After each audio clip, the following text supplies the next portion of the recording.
안녕하세요. 역사로 배우는 용산공원 옹고지용의 김홍렬입니다. 용산공원의 역사를 찾아서 하나씩 배워가는 옹고지용, 즉 옛것을 통해 용산공원을 알아가는 시간입니다. 용산기지는 용산 이태원로를 중심으로 북쪽의 메인포스트와 남쪽의 사우스포스트 지역으로 나뉘어지는데요. 메인포스트에는 주요 사령부를 비롯한 군사업무시설들이 위치해 있고, 사우스포스트 지역에는 군인들과 그 가족들이 이용했던 문화시설, 편의시설들이 밀집해 있는 지역입니다. 제가 해설을 맡고 있는 2024 용산기지 버스투어에서는 메인포스트의 주요 사령부와 역사적 장소를 중심으로 진행을 하고 있는데요. 오늘 이 시간에는 먼저 용산기지 메인포스트에 대해서 알아보려고 합니다. 그 생생한 이야기를 전해주실 두 분 전문가를 모셨습니다. 한 분씩 자기소개 부탁드립니다. 안녕하세요.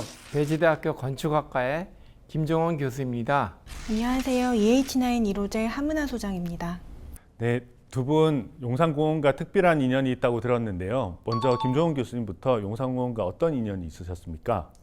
네, 저는 2011년 용산 기지 내 시설물 조사를 시작하여서 최근에 정밀 조사에 참여하였고 용산 기지가 어떠한 세계적인 유산적 가치를 갖고 있는지 살펴보았습니다. 현재 용산공원 조성 추진위원회 위원으로 활동하고 있습니다. 저는 2012년 용산공원 국제현상공모전 당선을 시작으로 해서 지금까지 용산공원 조성계획 설계 변경 계획을 담당하고 있고, 또 용산기지 시설물 조사에도 참여하면서 용산공원 기본 설계 중 건축 설계에 대한 내용들을 담당하고 있습니다. 두 분 모두 용산공원이 시작될 때부터 인연이 깊으신데요.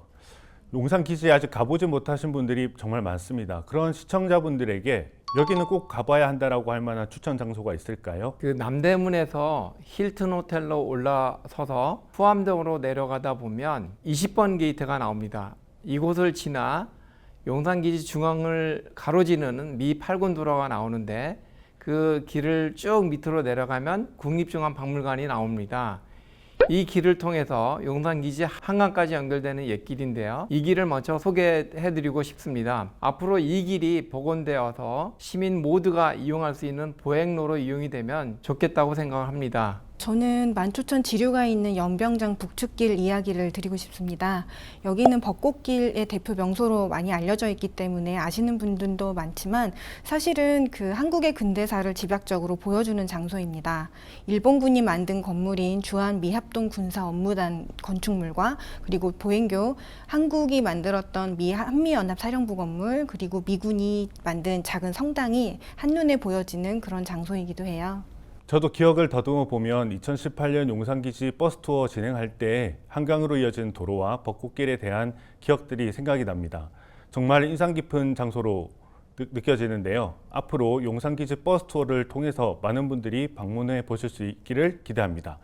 그럼 본격적으로 메인포스트의 주요 장소에 대해서 하나씩 살펴보도록 하겠습니다. 먼저 메인포스트 지도를 들여다보면 가장 바깥쪽에 게이트가 눈에 들어옵니다. 용산기지가 평택으로 이전하기 전까지 미군과 그들과 연결된 사람들이 상주하며 주변 지역의 상권도 열기를 띄웠던 데가 있었는데요. 그들의 통로의 역할을 해준 용산기지 게이트가 바로 이곳이죠. 기지 전체를 둘러싸고 긴 회색벽을 따라가다 보면 용산기지 안으로 출입이 가능한 게이트 9개가 있습니다. 우선 용산기지 게이트에 대해 시청자분들이 생소하실 것 같은데 이 게이트가 갖는 의미에 대해서 먼저 짚어보면 좋겠습니다. 김종원 교수님, 이 게이트는 어떤 의미가 있다고 생각하시나요? 우선 용산기지는 해방 이후에 미군 기지로 이용이 되면서 지금까지 온전하게 잘 보존된 곳입니다. 언뜻 보면 우리 일상과는 관련이 없어서 고립된 섬처럼 보이는데 용산기지에는 총 21개의 게이트가 있습니다. 이 게이트는 주변과 연결하는 역할을 하고 있었고 각 위치에 따라서 특징들을 지니고 있습니다. 예를 들면 15번 게이트는 메인 포스트와 사우스 포스트의 경계인 그 서쪽, 용산기지로 볼 때 서쪽 삼각지에 위치합니다. 이 15번 게이트는 용산역과의 관계가 잘 되어 있기 때문에 군인들 가족들이 많이 이용을 했습니다. 그래서 이 게이트를 통해서 취미 활동과 여러 가지 회식 이런 것들이 많이 있어서 미국식 스테이크, 그다음 부대찌개 이런 식당들도 많았습니다. 미군들이 각종 생활과 또 주변 지역과의 연계가 되면서 각 게이트별로 조금씩 다른 그런 특징들을 지니고 있습니다. 네, 게이트가 미군 생활을 잘 반영했다는 걸 알 수 있는 부분인데요. 제가 듣기로는 김종훈 교수님께서 이 게이트와 관련된 에피소드가 있다고 하는데 한 가지 소개해 주신다면요. 지금은 이제 용산이 많이 알려졌지만 저희가 대학교 다닐 때 제가 이제 81학번인데 제가 대학교 3학년 때 용산 기지에서 영어 회화를 배웠습니다. 그래서 이 게이트를 통해서 출입이 빈번히 이루어졌는데 한국에서 이 미국의 생활을 경험했던 기억이 있습니다. 그래서 그 게이트는 아마도 후암동에서 들어갔기 때문에 20번 게이트나 아니면 21번 게이트였던 것 같습니다. 용산기지에서 영어 회화를 배웠다는 점이 매우 흥미로운데요. 여러 게이트 중 먼저 16번 게이트에 대해 좀 더 알아봤으면 좋겠습니다. 건너편에는 군수창고로 활용되었던 캠프킴, 한강도로변에는 병기지창이 있어서 군수물품을 오갔던 그런 게이트로 역할을 했습니다. 그래서 출입이 엄격 차단이 되었던 곳인데요. 16번 게이트가 군사적으로 어떤 중요한 역할을 했다고 보십니까? 아마도 16번 게이트는 게이트 중에서 가장 중요한, 그래서 그 헌병대가 있는 게이트입니다. 그래서 이 용산기지 동과 서를 연결하는 실질적인 기능으로서 아주 중요한 역할을 하고 있습니다. 특히 이 서쪽이 16번 게이트와 동쪽 게이트 21번 게이트 사이에는 도로를 사이에 두고 북쪽 기준으로 주한미 합동군사업무단이 있고 남쪽에는 한미연합사령부, 유엔군사령부, 주한미군사령부가 위치하고 있기 때문에 군사적으로 매우 중요한 게이트임을 확인할 수가 있습니다. 네, 교수님, 그렇게 군사적으로 중요한 역할을 했던 16번 게이트가 시대가 변하면서 역할을 어떻게 변했나요? 1978년에 역할이 변했다고 볼 수 있는데요. 한미연합사령부가 창설되면서 미군과 한국 간의 협력과 소통을 위한 통로의 역할이 강화되었습니다. 그와 동시에 한미 군사동맹이 상징적인 장소가 되었다고 할 수 있습니다. 네, 교수님께서 16번 게이트를 시작으로 한미 군사동맹이 이루어지면서 한국과 미군의 교류가 활발해졌다고 말씀해 주셨는데요. 21번 게이트도 미국과 협력 관계로 강화된 의미로 프렌드십 하우스 게이트라고 불리고 있습니다. 이 21번 게이트에 대해서는 어떻게 생각하십니까? 2000년대 들어와서 용산기지와 주변 지역과의 교류와 소통을 위한 21번 게이트가 더욱더 개방이 되었습니다. 내부로 비교적 자유롭게 출입이 되고 다양한 문화 행사와 축제가 열렸습니다. 특히 한미연합사령부에서 운영하는 식당이자 복지시설의 이름이 한미 관계의 어떤 친선을 의미해서 프렌드십 하우스, 우정의 집이라고 명명해서 이 게이트를 프렌드십 하우스 게이트라고 불렸던 것 같습니다. 특히 2014년 이후에는 주한미군 기지 이전 계획에 따라서 용산기지의 반환이 추진되면서 21번 게이트가 지역 주민과 기지 간의 소통과 교류를 위한 중요한 통로로서 역할을 해왔다고 볼 수 있습니다. 네, 중요한 통로의 역할을 하는 게이트가 용산기지 주변과 경계가 된다고 이렇게 할 수 있겠는데, 소장님, 용산기지 담장은 어떤 건축적 이점이 있나요? 용산기지는 도시 안에 위치해 있는 군기지이기 때문에 외부 접근에 대한 차단이 필요하고 또 일상적인 도시 생활에서부터 분리시키는 역할을 하고 있습니다. 그런데 일반적인 군사기지의 기준보다는 높이가 담장이 낮아요. 낮은 담장을 통해서 우리가 느끼는 것은 조금 친숙함이 있다고 할 수 있겠습니다. 용산기지에는 계절의 변화를 확연히 느낄 수 있는 장소들이 있는데요. 용산기지 북측에 있는 남산과 소월로, 그리고 용산기지 내의 군흥지에는 다양한 나무들과 녹지 공간들이 계절감을 잘 나타내주고 있습니다. 그중에서 저는 특히 한미연합군사령부 청사가 주변 경관과 잘 어울린다고 생각을 합니다. 김정훈 교수님, 이 청사는 어떤 계기로 세워진 건물인가요? 주한미군 사령부 창설 이후에 1978년 11월에 한미연합사령부가 창설되었습니다. 한미연합군 사령부가 창설될 때 새로운 청사가 필요했던 것입니다. 일본군 보병 78년대 본부가 위치하고 있던 자리에 세워졌습니다. 그러면 주한미군 사령부와 미8군 사령부 청사 맞은편, 네, 그렇게 자리를 잡게 되어 위치적으로도 한국과 미군의 깊은 연관성을 찾아볼 수 있겠는데요. 교수님, 그러면 한미연합군 사령부 청사가 한미 군사 관계에서 어떤 영향을 주었다고 생각하십니까? 당연히 한미연합군 사령부 청사는 한미 군사 관계의 발전에 매우 중요한 역할을 했습니다. 이 청사는 양국 간의 군사적 협력을 강화하기 위해서 설립되었는데요. 이를 통해 한미 간 공동훈련과 또 작전 계획을 수립하고 신속한 대응 체계를 구축할 수 있었습니다. 한미연합 군사령부는 양국이 군사 전략과 정책을 조율하는 중심 역할을 하여 북한의 군사적 위협에 대한 공동 대응을 마련하고 지역 안보를 강화하는 데 기여했다고 할 수 있습니다. 네, 이 한미연합군 사령부가 1970년대 건축사를 대표하는 건물이기도 하는데요. 그 당시 건물의 특징을 잘 반영되었다고 생각을 합니다. 함나 소장님, 한미연합군 사령부의 건물은 어떤 건축적 특징이 있습니까? 한미연합군 사령부 건축물은 간결하고 기능적인 형태를 가지고 있는데요. 특히 우리나라 전통 건축의 특징을 좀 단순한 모습으로 변형을 해서 콘크리트로 만든 것이 특징입니다. 그리고 군사 건물이기 때문에 전반적으로 대칭적이고 균형 있는 외관을 갖추고 있는 것과 동시에 외부 침입에 대해서 보안 시스템을 잘 갖추고 있습니다.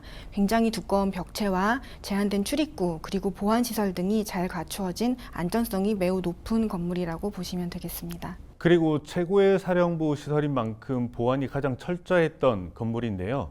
근데 주변에 보면 보행교, 돌기둥이 그대로 남아 있던데 한미연합 사령부와 어떤 연관이 있을까요? 직접적인 연관성이 있지는 않지만 오랫동안 같은 장소에 공존해 왔다는 점에서 충분히 역사적인 가치가 있습니다.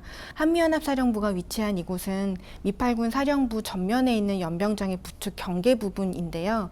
이곳은 일본군 보병연대 연병장 부축 끝단이기도 합니다. 이곳에는 만초천 지류를 건너가는 돌다리인 보행교와 그리고 예전 일본군 보병연대 연병장의 정문이었던 돌기둥이 일부가 남아 있습니다. 1970년대 후반에 한미연합사령부 청사 건물이 생기게 되면서 같이 공존을 시작하였는데요. 그러니까 일본군 연병장의 정문이었던 장소가 지금은 한미연합군 사령부의 후문이 된 셈이라고 보시면 되겠습니다. 네, 이렇게 관련된 숨은 이야기까지 들어보니 각 건물과 장소의 위치가 이래서 여기 있었구나라고 이해가 잘 되는 것 같습니다. 그럼 이번엔 한미연합군 사령부 청사 앞 연병장에 대해서 살펴보도록 하겠습니다. 이곳은 나이트필드라고 하는 별칭도 있는 곳인데요. 1951년 당시 한국전쟁 때죠. 경기도 고황산 전투에서 전사한 미군 나이트 일병의 이름을 기리기 위해 미군들이 붙여진 이름이라고 합니다. 김정훈 교수님, 이 연병장은 어떻게 활용이 되어 왔습니까? 주로 미군 시설의 경우에 이제 전사에서 사망하신 그 장병들이나 장교들이 이름을 따는 경우가 많은데 나이트 연병장도 그 나이트 일병을 따서 한 것입니다. 그래서 주로 군사훈련뿐만 아니라 이곳에서는 그 다양한 문화행사와 그 유엔군 사령부가 주도하는 여러 행사들, 이벤트들이 이곳에서 이루어졌습니다. 유엔군 사령부가 주한미군 사령부와 함께 공존할 때도 군사적 기능 외에도 한반도 평화를 기원하는 유엔군 기념 퍼레이드가 열리기도 하였습니다. 한미동맹을 상징하는 행사도 많이 열렸다고 하는데 대표적으로는 어떤 게 있을까요? 한미동맹이 꼭 반드시 훈련을 통해서만 이루어지는 것이 아닌 것처럼 한미동맹의 중요성을 강조하는 자리로 다양한 기념 행사가 이루어지는데 군사 퍼레이드, 그다음에 군악대 공연 등이 주로 열렸습니다. 뿐만 아니라 우리 기억에도 생생한 1963년 11월 미국의 존 F 케네디 대통령이 총격으로 사망했을 때 한미가 함께 애도했던 그런 장소이기도 합니다.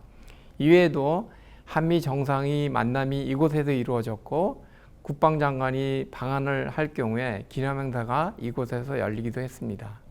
마침 제가 미국에서 수집했던 당시 존 F 케네디 대통령의 애도 사진이 있는데요. 한미 간의 관계가 얼마나 깊었는지 잘 보여주는 당시의 모습이 되겠습니다. 이제 용산기지 메인 포스트 중에서 차디찬 겨울처럼 시린 아픔의 기억을 담고 있는 장소들을 이어서 살펴보도록 하겠습니다. 우선 미8군 사령부 건물은 매우 역사적으로 중요한 시설로 손꼽을 수 있는데요. 미8군 사령부는 어떤 특징이 있는 건물인가요? 미8군 사령부 건물은 일제강점기에 일본군이 병영으로 만든 건물입니다. 그래서 이 건물은 보병 제78연대의 건물 중 하나입니다. 벽면의 벽돌 하나하나를 창문의 크기에 맞춰서 아주 세밀하게 그 벽돌 사이즈에 맞춰서 모르타를 결합시켜서 아주 디테일이 훌륭한 건물이라고 볼 수 있습니다. 이 건물이 처음 세워진 것은 1908년으로 확인되는데요. 이 건물의 특징은 평면적으로 볼 때 R형형 혹은 영문 H형으로 되어 있는데 본체 옆에 양쪽으로 부속등이 붙어 있습니다. 이 부속등은 세면 및 화장실로 사용이 되는 공간입니다. 당시에 세면 및 화장실은 설비 공간인데 이런 공간이 건물 안으로 들어가기 이전에 우리가 옛날에는 이제 그 화장실이나 이런 것들이 바깥에 있었잖아요. 그래서 지금은 내부 안에 화장실과 세면실이 있는데 이런 과도기적인 상황을 아주 잘 보여주는 건물이라고 볼 수 있습니다. 그래서 6.25 전쟁 이후에 미군이 외관을 보수하고 내부 리모델링을 해서 2017년 평택으로 이전하기까지 60여 년 동안 미 8군을 상징하는 대표적인 건물이라고 할 수 있고 이 메인 포스트의 아주 중요한 건물이라고 할 수 있습니다. 네, 교수님께서 건축적 특성을 잘 설명해 주셨습니다. 소연님, 이러한 특성에 대해서 또 어떻게 생각을 하시나요? 예, 전체적인 형태는 굉장히 단순하지만 말씀 주신 것처럼 지붕 아랫부분이나 창문 주변에 벽돌로 만들어 놓은 장식적인 요소를 보면 정말로 많은 공을 들여서 지어 놓은 건축물이라는 것을 알 수가 있습니다. 이러한 건축물의 가치를 미군이 한눈에 알아보고 지금까지 세심하게 관리해 왔다는 것이 굉장히 흥미로운 사실입니다. 실제로 그 시설물 조사를 할 때에 건물의 건축 도면과 그리고 내부 시설 상태를 확인을 할 수가 있었는데 건축물을 그대로 둔 상태로 지하층을 증축을 하는 것처럼 과감하게 내부 공간을 변경해서 사용하면서도 건축물의 외관을 그대로 보존을 해왔다는 것이 정말 많은 노력을 기울여서 이 건물을 관리해왔다고 알려주는 그런 현상이었습니다. 미군이 건축물을 세심하게 관리했다는 점 매우 흥미롭게 다가옵니다. 일제강점기의 일본군 병력이었다가 미 8군 사령부 청사로 활용된 시기만 해도 100여 년의 시간이 있는데 벽돌이라고 하는 건축적 재료가 가지는 특징이 있을까요? 벽돌은 거의 기원 전부터 수천 년 동안 인류 문명과 함께하면서 오랫동안 사용해왔던 재료입니다. 구조재이기도 하면서 동시에 마감 재료도 사용을 할 수 있는 것이 가장 큰 특징이고요. 우리나라에서는 근대 건축물에 사용되었던 붉은 벽돌이 개항기 이후부터 본격적으로 사용되었습니다. 벽돌 제작 공장이 용산 기지 안에 남아 있었고요. 그리고 이곳에서 생산된 벽돌로 미 8군 사령부 청사인 그 연병장 건물도 만들었습니다. 벽돌은 일단 그 지역의 흙을 구워서 쉽게 만들 수가 있고 또 이제 온도를 잘 보존을 해서 건물을 일정하게 온도를 관리해 주는데 도 유리한 재료이기 때문에 일본에게 있어서는 여러모로 유용한 재료였다고 생각이 됩니다. 미 8군 사령부 청사 주변에는 거의 동일한 형태의 건물들이 많이 보입니다. 교수님, 이렇게 건물들이 한 곳에 많이 모여있게 된 이유가 있을까요? 당시에 이제 이런 벽돌로 된 건물들이 이제 한꺼번에 계획적으로 만들어지기 때문에 아마 벽돌 공장이 필요했던 것 같고, 원래 일본군 병영이 있었을 때 이 지역은 보병 중심의 야전군이 있었던 지역입니다. 그래서 지금의 메인 포스트와는 좀 관련이 없는 지역인데 이 지역과는 달리 총독 관저와 조선군 사령부가 있었던 지금의 사우스 포스트가 메인 포스트 역할을 했던 곳입니다. 미 8군이 이곳에 사령부를 두면서 이곳이 메인 포스트 역할을 하게 된 것입니다. 6.25 전쟁 전까지 이 지역에는 6동이 하나의 보병연대 건물로 남아 있었습니다. 6.25 전쟁을 거치면서 한 동이 파괴되었고 현재까지 5동이 남아 있습니다.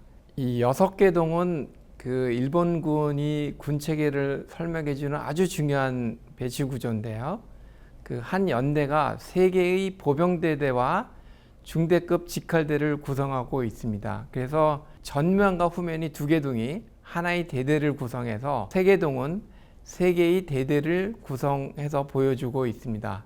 그래서 6개 동이 필요한 거가 되는 거죠. 건너편에 중대급 직할대를 구성해서 전체적으로 이 하나의 연대를 구성하게 됩니다. 이 6동은 당시 군 체계를 그대로 표현해 주고 있습니다. 그래서 당시 용산의 이 배치 구조가 아주 중요한 자료로 활용이 될 수 있습니다. 이렇게 건축적 특징을 살펴보니 당시에 무엇을 중요하게 여겼고 또 어떤 역사적 특징을 가졌는지도 알 수 있을 것 같습니다.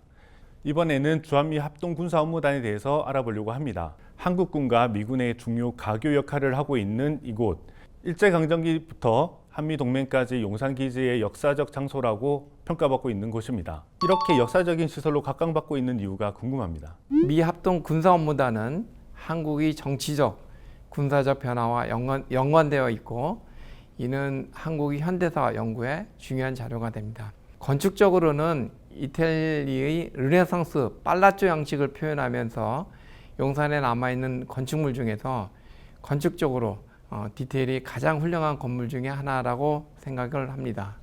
이탈리아 르네상스 시대의 팔라조 양식이란 이야기 조금 더 이야기를 들어보고 싶은데요. 한문남 소장님, 주한미 합동군사무단 청사의 건축적 특징에 대해서 좀 더 설명해 주시겠습니까? 주한미 합동군사업무단 건물은 벽돌로 만들어졌지만 김 교수님께서 말씀해 주신 것처럼 르네상스 양식과 굉장히 유사한 외관을 가지고 있습니다.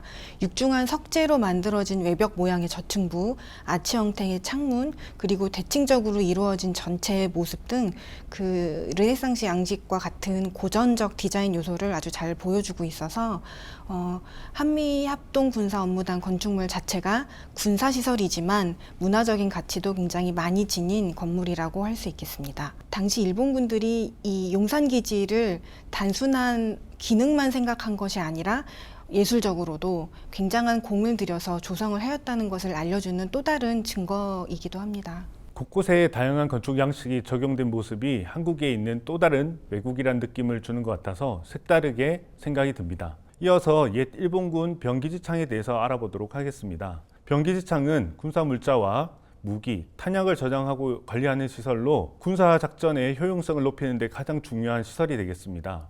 교수님, 옛 일본군 병기지창의 기능이 어떻게 바뀌었나요? 1943년부터 일본군은 전장터에서 부족한 병력을 보충하기 위해서 조선인을 징집했습니다. 그때 병력 보충대 건물로 사용이 되면서 1945년 8월까지 보급물자 시설이 아닌 병력을 관리하는 용도로 변경해서 사용을 했습니다. 그러면 병기지창에 나타난 건축 양식은 어떻습니까? 원래 이 건물은 병기지창 건물로 건물 양쪽에 버트리스라고 하는 이 부축벽이 매우 특징적인 건물입니다. 원래 이 버트리스라고 하는 이 부축벽은 서양에서 로마네스크나 고딕 시대에 하늘로 가급적이면 높이 솟아오르는 종교적 건축에 사용되는 건축적 요소인데, 이 병기지창은 육중한 무기고로 사용하기 위해서 이 버트리스가 구조적으로 보강하는 용도로 사용이 되었습니다. 교수님께서 말씀해 주신 이 건축적인 요소가 120여 년 동안 원형을 잘 보존한 비결이 될 것 같은데, 소장님, 버트리스가 적용된 이점이 있을까요? 네, 수직적으로 서 있는 벽체가 쓰러지지 않도록 지탱해주는 외부 구조물이 버트리스인데요. 벽체의 직각 방향으로 서 있는 모습이고, 병기지창에서는 벽체와 버트리스 모두를 붉은 벽돌로 만들어서 외관도 굉장히 보기가 좋습니다. 버트리스가 지지하고 있는 벽체는 반대쪽 방향에서 작용하는 수평 방향의 압력에 잘 견디는 효과가 있기 때문에 층고가 높거나 그리고 큰 규모의 건축물을 짓는 데 유리한 방법입니다. 끝으로 이야기 나눌 장소는 메인포스트의 만초천 지류일대 공간입니다. 용산기지 내에서 사계절 변화를 뚜렷하게 느낄 수 있는 곳이 바로 만초천 지류와 1군단 도로인데요. 만초천 지류는 메인포스트의 동서를 가로지르는 1군단 도로와 나란히 위치하고 있습니다. 교수님, 만초천 지류는 어떤 곳인가요?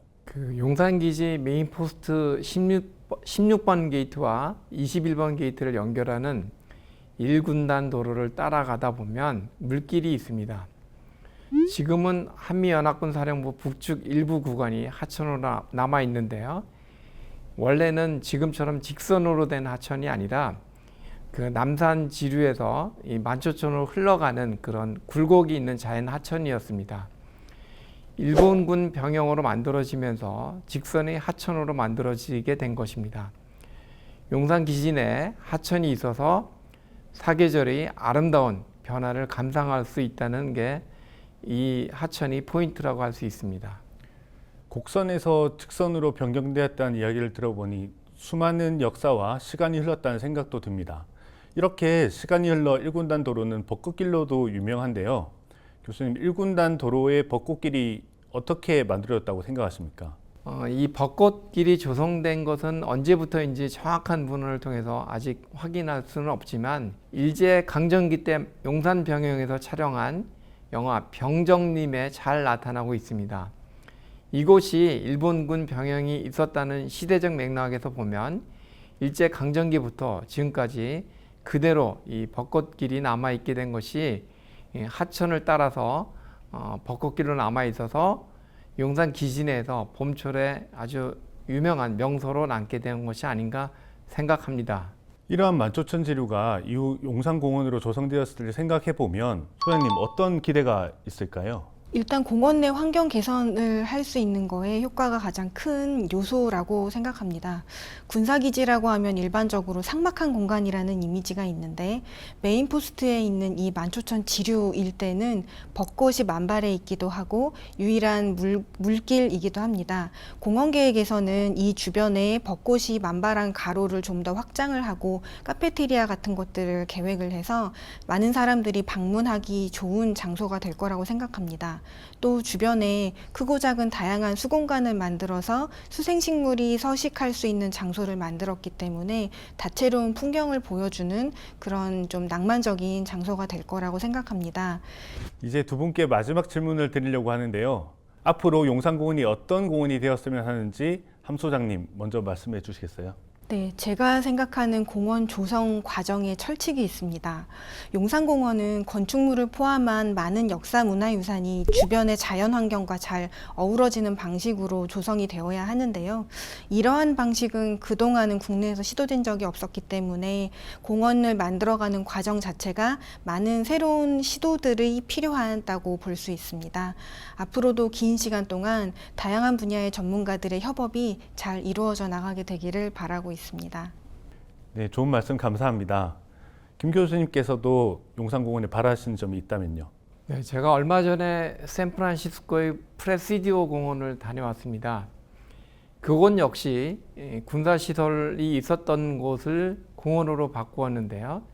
기존의 군사시설물들을 잘 활용하면서도 바다를 이용해 서핑과 그다음에 조깅과 하이킹, 또 산책 등을 통해서 일상생활을 수행하면서 또 문화예술과 기후변화에 대응하는 자연의 소중함을 일깨워주는 공원으로서 역할을 하고 있었습니다. 용산공원이 군사시설로서 역사적 의미를 지니고 있지만 이 공간은 역사적 현장을 현재와 미래의 일상 속으로 스며들게 하여 용산공원에서 자연스럽게 우리 일상의 소중함과 행복을 느낄 수 있는 공간이 되길 바랍니다. 두 분의 말씀을 듣고 나니 용산공원의 미래가 더욱 기대됩니다. 용산기지에는 많은 역사적, 문화적 장소가 있습니다. 앞으로 용산공원으로 조성되어 국민품으로 완전히 돌아올 그날까지 여러분들의 깊은 관심과 애정 부탁드립니다. 역사로 배우는 용산공원 옹구지용, 오늘 준비한 이야기는 여기까지입니다. 다음 시간에는 용산기지 사우스포스트의 흥미롭고 재밌는 이야기로 찾아오겠습니다.